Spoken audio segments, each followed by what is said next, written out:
Ladies and gentlemen, welcome to All India Radio Houston. I am Dr. Nik Nikam, your host, and we will be here for the next hour. This is a talk show where we focus in depth on one or two topics that are of interest to you. If you would like to follow us on Facebook, search for the Houston Indians page and click the like button. You will get latest information, news, views from around the world, and calendar of events in and around Houston. You can join in the conversation by calling 281-983-9550. The telephone number again is 281-983-9550. If you would like to be a guest on this program, please contact us at 281-265-7567. This program in part has been sponsored by Sugarland Heart Center. We'll be right back after these messages from our sponsors. Good afternoon, ladies and gentlemen. Welcome to All India Radio Houston. I'm Dr. Nik Nikam, and we'll be here from 3 till 4 p.m. And the number to call here is 281-983-9550. We have two very exciting programs this afternoon, and our special guests are going to talk about Rice MBA before, during, and afterwards. And also during the second half of the hour, we're going to be talking to a special guest who is going to talk about Gujarati Samaj and its upcoming events. So get your papers and pencils ready and write down this number. The number to call here if you'd like to join in the conversation is 281-983-9550. I am Dr. Nik Nikam, your host today, and we're going to begin with Rohit Reddy, a Rice MBA graduate, and we also have Ami Patel, who is the president of the Gujarati Samaj, and not only she's going to be talking about the Gujarati Samaj and its upcoming events as the president of the Gujarati Samaj, but she also just told me that she is a student at Rice, an MBA student. So we have two people who are going to enlighten you with how to get into Rice and what to expect and what to expect after you complete your MBA degree. My first guest is Rohit Reddy, Rice MBA, I shouldn't say graduate, postgraduate. Oh, Rohit, welcome to All India Radio Houston. Thank you, Dr. Nikam. Thank you for having me. Okay, just give us a little bit about your background before we proceed further with the pre, during, and after MBA. Okay, maybe kind of what I do right now? Yeah. Okay, sure. So I work in the finance department at Cisco Corporation. We're a multi-billion-dollar food service distributor based in Houston, Texas. Yeah. I work in the finance department and do a variety of things. Yeah. Financial planning analysis, M&A, things like that. It's been very it's a great company going through a lot of interesting changes, and I've had a great time there.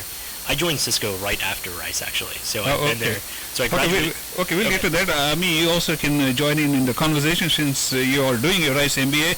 Let's start with what college did you graduate from before your Rice MBA? Yeah. Right? Okay. Yeah, sure. So I went to Trinity University. It's a small liberal arts school in San Antonio, Texas. Okay. When you were in college, did you have any thoughts of doing an MBA? Yeah, I did. I knew that. So my, as you know, Dr. Nikam, my dad was a father. My father was a doctor, and naturally. You didn't want to be a doctor. Yeah, well, I did actually until I took chemistry. I know. So I took chemistry, and I was like, man, this is not my cup of tea. So I was exploring what to do in college, and I chose a liberal arts school because I wanted to explore things. And I was actually, believe it or not, when I was in high school, I wanted to go to film school. I see. Yeah.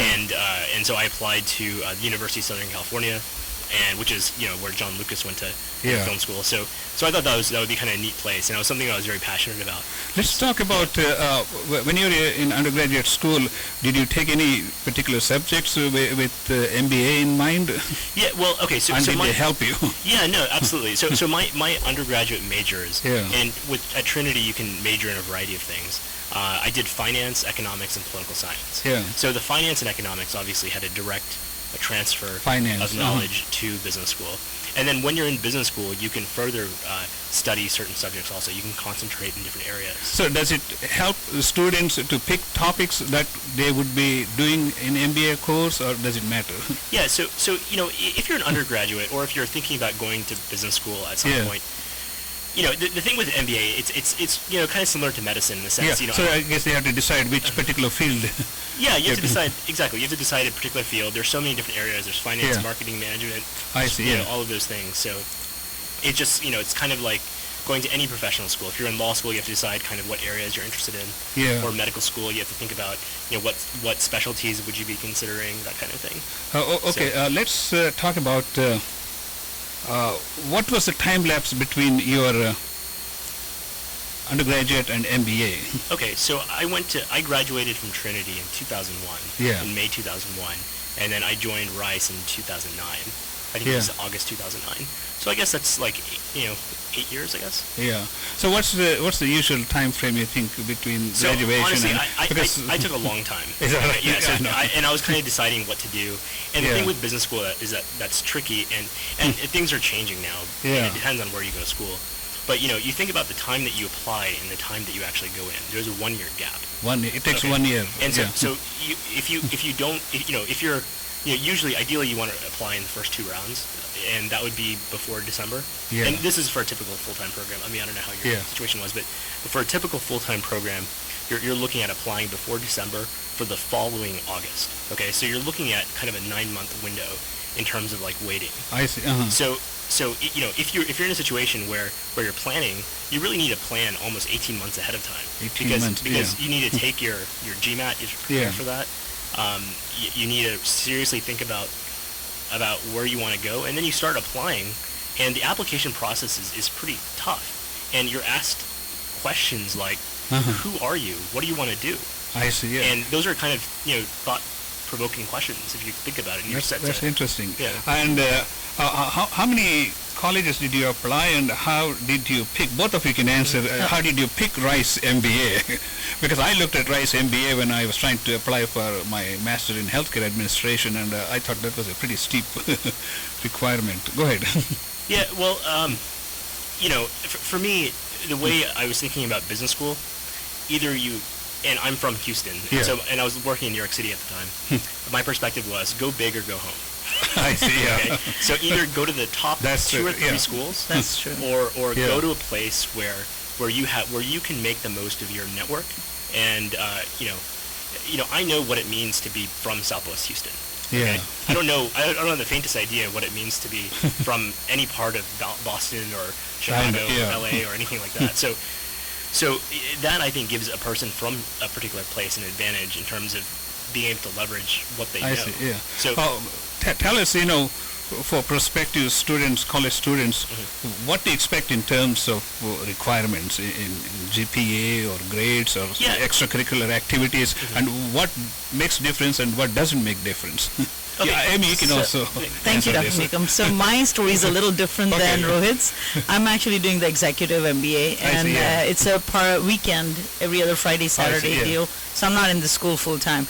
One of the requirements is you have to be employed full time. I see. So that being said, the program is pretty hectic. You're working at the same time you're going to school, and you're trying to keep up your grades. You have to have a minimum GPA to graduate from Rice, and Rice has pretty good big expectations from their students. So it is not an easy. What are we talking about in terms of GPA to get into Rice MBA?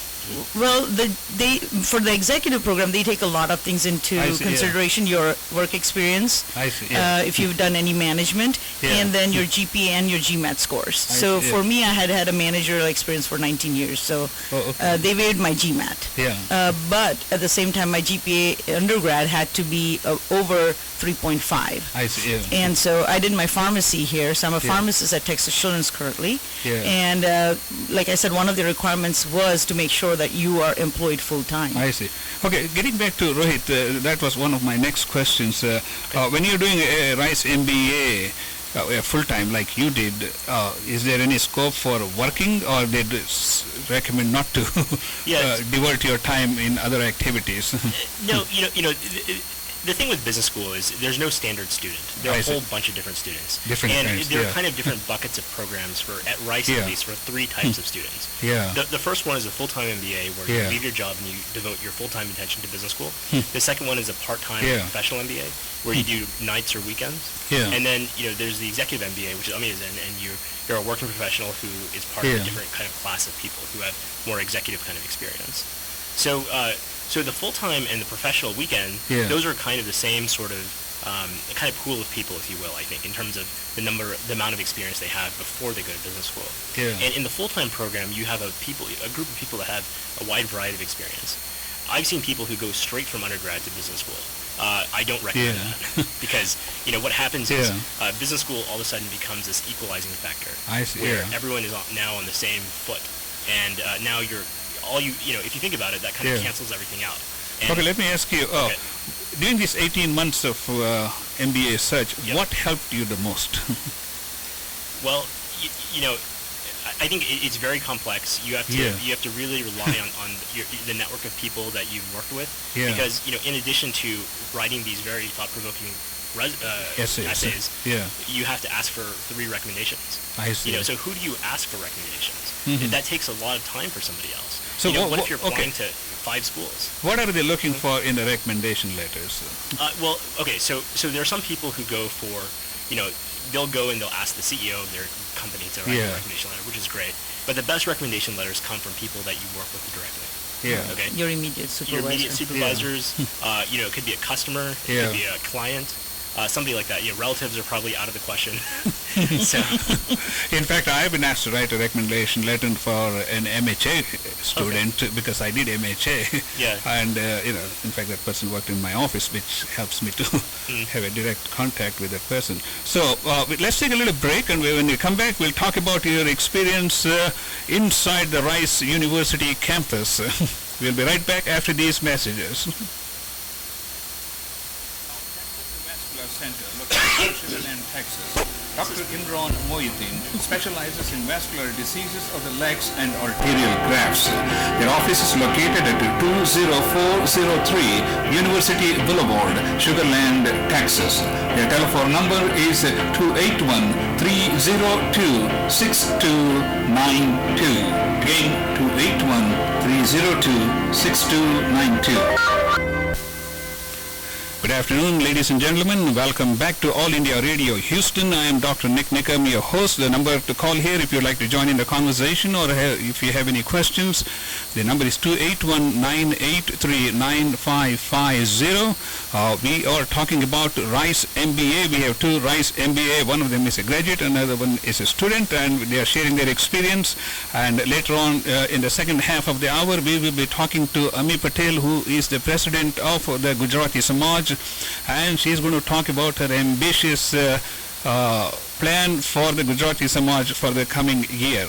So let's continue with, we were talking about Rice MBA, the preparation. Now let's talk about, both of you can,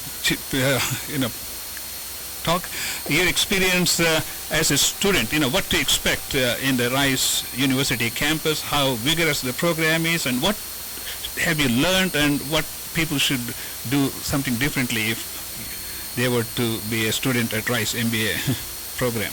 So the full-time MBA program is 2 semesters. I'm sorry, it's 2 years. 2 years, and 2 semesters per year. How many credit hours we are talking? I think it's 30 per year, so 60 total. 60, yeah. Our MHA was like 64 credit hours. Okay. The executive is like 56 hours. 56? Okay. Oh, that's good. Yeah, so what that means is you're doing 30 hours per year, 15 hours per semester. That's roughly 5 classes. That's a lot of okay? And so it's a lot, especially if you're doing projects on the side, if you have, capstones that you're supposed to be working towards. At Rice, you have a variety of, capstone kind of projects. There's this thing called the Action Learning Project, where students do a business consulting project for a real company. And so a company will have a question, how do I expand my market in this area? How do I develop this product? What is the marketing strategy for XYZ? Like, those are just examples. Then they'll come and ask a group of students, can you help me with this project? And so then they'll present a paper to the company, and that will be kind of integrated, of course, and I see. Yeah. And it's kind of a sort of a real world experience for students, and you can kind of use that as like a networking opportunity and things like that. So, what other things you can share in terms of besides the academics? Well, the teachers, for example, and their teachers' assistants, the executive program, they come with a lot of years of experience. We have really good teachers, and they work with you. For the executive program, they know that you are in a position where you are employed, and a lot of your time is going towards your work. So they work with you, and the key to a successful MBA program, if you will, you have to be organized, very well organized. You have to make sure that all your eggs are in one basket, but they're lined up. Because if you're not organized, at the end of the semester, you're going to try to run around trying to get all the stuff done. So what I would recommend, anybody who's planning on doing an MBA, make sure that you have those organizational skills, that you organize your time wisely, and do not procrastinate. That's the last thing you want to do is procrastinate. So that's interesting. It does help, and you have a team. You are part of teams, so there is a huge advantage to having teams on your side and working together. That's excellent. Okay, Rohit, the $1 million question is, once I was watching on, I think it was CNBC, they said the Harvard MBA is like 150 grand. So what does the Rice MBA cost? Well, Rice is actually very generous with their kind of academic support, and in the full-time program they actually offer scholarships. I see. And a lot of support for their students. What percentage of the students get scholarship? I'm not sure. I know that's available on the website. I see. business.rice.edu. Yeah. But there are quite a few people who get scholarships, and when you're in a full-time program, you're giving up your job and going to school. That's right. so that's not in addition to the tuition, you're giving up whatever you can earn. So that's kind of a double the cost. It's more than $150,000 at Harvard. Yeah. I know. That's what I figured. If you include all the costs of living, transportation, food, all these things, it's going to be absolutely and right. the executive is 109. Oh, wow. It's $109,000, yes. But a lot of the executive students have companies who are backing them up, or they're paying part of their tuition. So if you're the company, usually the oil and gas companies, they are the ones that pay for the students. So if you're working for an oil and gas and you have a desire to do an MBA, talk to your company and see they should be able to reimburse you at least part of it, if not all. That's interesting, because when I was doing my Master in Healthcare Administration, a lot of nurses, I did it at Texas Women's University, and a lot of nurses across the street from the medical center came there, and a lot of them were subsidized by the hospital programs, and of course ours was like $600 per credit hour, so it was like nothing compared to Harvard or Rice MBA costs. Plus, I was living like you did. I was living in Houston, so except I had to drive from Sugar Land to the medical center at least 3 days a week. I mean, I was doing that every day before. Anyway, okay, let's talk about how many different types of MBAs are there at Rice. Well, there are three programs. There's a full-time program, a professional program, and an executive program. Executive. And also they have a combined with medical school also, don't they? Yes, there are actually several. There were several MD, MBAs. MD, MBAs, And they're studying at Baylor College of Medicine. And I think I want to say they do 1 full year at Rice, and then I'm sorry, I think it's a year and a half actually, and then the last semester they go back to medical school and finish up. So they have a system to do that, and it's a very I think it's a really good program for them, and even for me, I'm not a doctor clearly, but I always love talking to MD MBAs because I think they have like a 1 year program for the physicians who do the MD MBA combination. Correct, Ladies and gentlemen, you're listening to All India Radio Houston. I'm Dr. Nik Nikam, your host. If you'd like to join in the conversation, or if you'd like to ask a question, the number to call here is 281-983-9550. You're listening to All India Radio Houston, and we'll be here till 4 o'clock. Okay, let's talk about after having spent 18 months, or maybe 18 months before you get into the Rice University campus, another 18 months in the university campus. You already exhausted your $250,000. Yeah, it's not quite that bad. Did I exaggerate? No, I have paid for mine. Of course, mine was not that bad. I have paid for my daughter who did MBA, and let's say it's pretty expensive. Yeah, sure. Anyway, the question is, during your MBA course, do the employers come and have a job fair, and how do you go about landing a job before you graduate and start paying your loan payments? Yeah, so there are actually a lot This may be just for him. Yeah. No, it's for both of you, but you're a pharmacist, so you're never going to be having a problem finding a job. Yeah, so the full-time program, it's full-time, and you try to take advantage of as much time as you have, and you take every opportunity you can to kind of look for a job. Yeah. And there are multiple formats. Yes, companies do come to campus. I see. And Houston has a very robust energy sector, and there are a lot of companies that come to campus representing the energy sector. Cisco, which is where I work, is not in the energy sector. They're in the food service distribution sector. So they came to campus, and I got recruited to go there. So it was a great experience. And people, and the thing is, when you're looking for a job, there are actually a lot of different opportunities, and there's so many opportunities that a person really needs to be focused. And the most important question is what do you want to do? Yeah. Okay. And then if you can figure that out and go after what you want, you'll be so much happier and more productive and better off than if you're taking what comes to you. So, how do you go about, how many people come to the campus for the job fair, and how do you look for a job outside these health fairs in the Houston area or outside? Yeah, well, there's some jobs that are, people want to do more than others. Yeah. Obviously, a person wants to maximize their own, income. Yeah. They want to get the best job possible. They'll go for the employers where they can get the best jobs. And usually where you can get the best jobs, it's obviously the most competitive. So, you want to, if they don't come to you, you have to go to them. I see. And so the way to go to them is either you call somebody over at a company you want to pursue, and you just kind of ask them to lunch, you ask them for coffee, you ask them, you try to find out, what is it that you do? Most people are very willing to talk to you about what they do, and just network with them and figure out, and if they don't have a position for you, maybe they know somebody else who does. And so that's one situation where you're going to a company. But then there are other situations where the companies come to Rice. I see. And there are all kinds of companies that, big companies, publicly traded companies that, have big operations worldwide. They come to Rice. Small private companies, financial companies, investment companies. It's actually, the turnout was actually very good. And, I think it's comparable to other, pretty big schools. So what are these executives looking for in an MBA student? Well, it depends. I can talk to you about the kind of the financial perspective because that's what I studied. I studied finance. So, the role that I was recruited into, we did financial planning and analysis for Cisco. I see. And what that entails is, Cisco is a huge company. Yes. $44 billion in sales. They have operations in the United States and Canada. They have an operation in Ireland. We basically buy, warehouse, and deliver food and sell food to restaurants and hotels and hospitals. And that's actually a very complex financial question. There are a lot of complex financial questions that come out of that. What are your expenses doing year over year? Where are your expenses growing? I see. Where are your expenses? What opportunities do you have to save? How are your sales growing? Where are your sales growing? What products are doing well? What customers are doing well?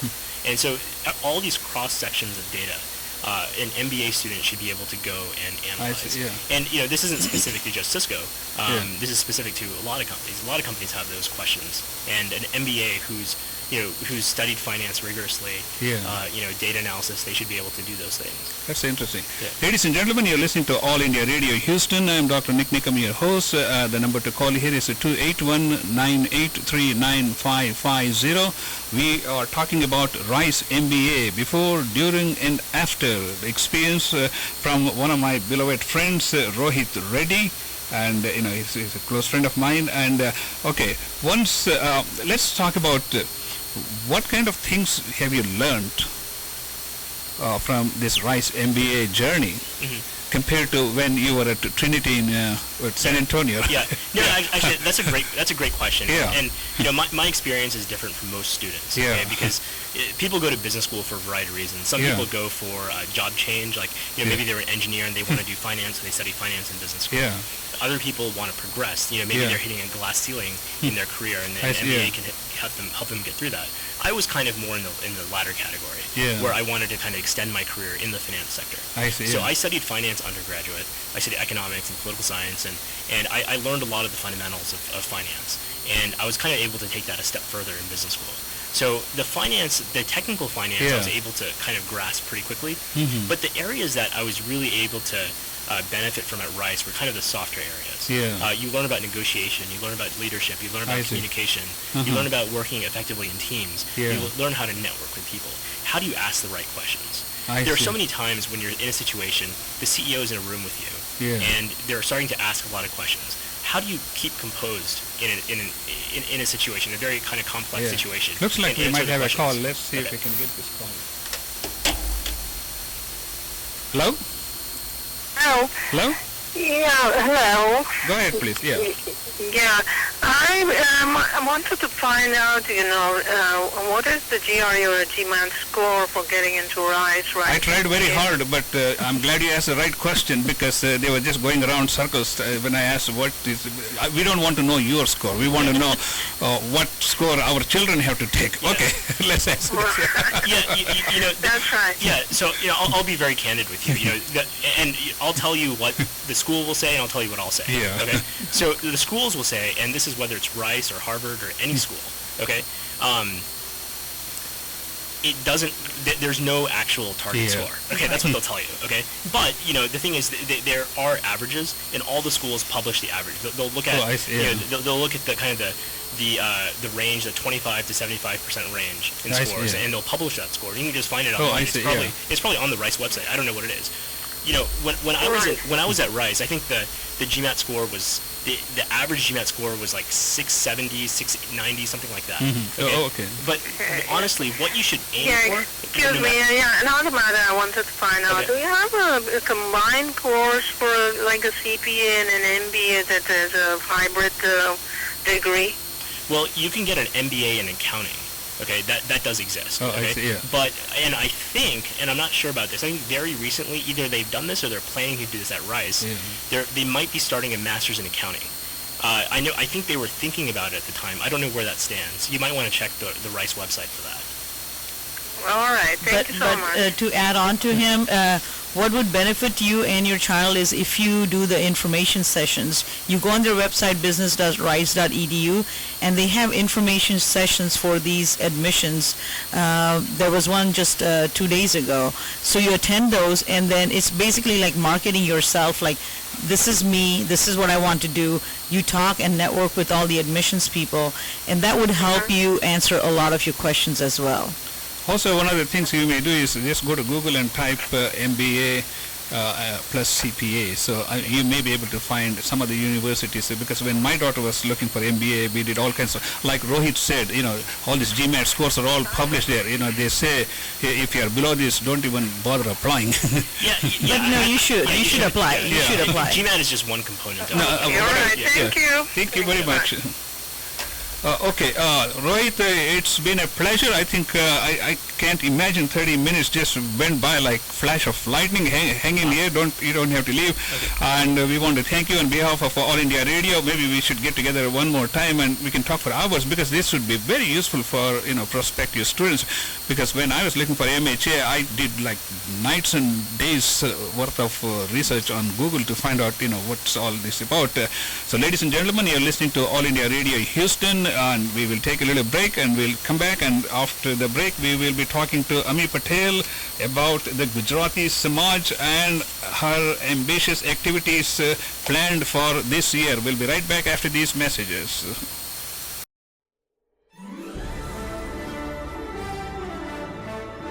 Ladies and gentlemen, welcome to All India Radio Houston. I am Dr. Nik Nikam, your host, and we will be here for the next hour. This is a talk show where we focus in depth on one or two topics that are of interest to you. If you would like to follow us on Facebook, search for the Houston Indians page and click the like button. You will get latest information, news, views from around the world, and calendar of events in and around Houston. You can join in the conversation by calling 281-983-9550. The telephone number again is 281-983-9550. If you would like to be a guest on this program, please contact us at 281-265-7567.